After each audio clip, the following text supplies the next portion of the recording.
এই ছবিটা খেয়াল করুন। ভারতের ফিল্ডিং কোচ টি দিলীপের সঙ্গে ভারতীয় ওপেনার অভিষেক শর্মা। পাকিস্তানের বিপক্ষে সর্বশেষ ম্যাচে যিনি ম্যাচ সেরা হয়েছিলেন।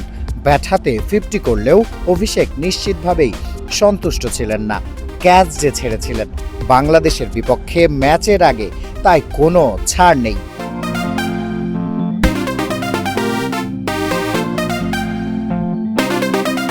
টি দিলীপ একের পর এক ক্যাচ ছুটছেন, ধরেছেন বা ধরার চেষ্টা করেছেন অভিষেক শর্মা। এই যে একটুও ছাড় না দেবার মানসিকতা, এটাই ভারতকে দুনিয়ার সেরা দল বানিয়েছে।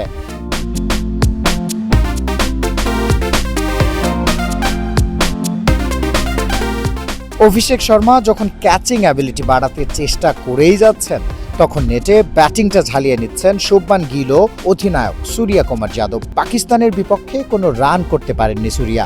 বাকি থাকা ম্যাচগুলোতে তাই রান পাওয়া চাই। আরেকজন আছেন স্ক্যানারে, পেছন থেকে চেনা যাচ্ছে কি বাংলাদেশের সমর্থক হলে আপনার তাকে ভুলবার কথাই না। গেল বছর অক্টোবরে হায়দ্রাবাদে 47 বলে 111 রানের ইনিংস খেলেছিলেন টাইগারদের বিপক্ষে। হ্যাঁ, সঞ্জু স্যামসন। যদিও এশিয়া কাপে তার ফর্মটা ঠিক স্যামসন সুলভ হচ্ছে না, তবে বাংলাদেশকে পেলে আবার জ্বলে ওঠেন কিনা কে জানে। বাংলাদেশের বিপক্ষে ম্যাচের আগে শিষ্যদের সবটা কাছ থেকে দেখছেন ভারতীয় হেড কোচ গৌতম গম্ভীর। আন্তর্জাতিক টি-20তে 17 বারের দেখায় কেবল একবার জিততে পেরেছে বাংলাদেশ।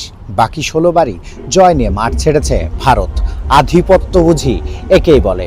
এশিয়া কাপেও এখন পর্যন্ত সবচেয়ে বেশি দাপট দেখানো দলটির নাম ভারত।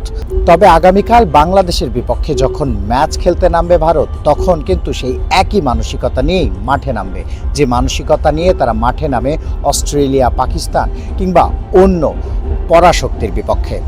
এই কারণেই কিন্তু তারা বিশ্বের 1 নম্বর দল। সেই 1 নম্বর দলকে হারাতে কি পারবে লিটন কুমার দাসরা? প্রশ্নটা আছে, তবে উত্তর জানা যাবে আগামীকাল। শিহাব আহসান খান, ক্রিকেট 97, দুবাই, সংযুক্ত আরব আমিরাত।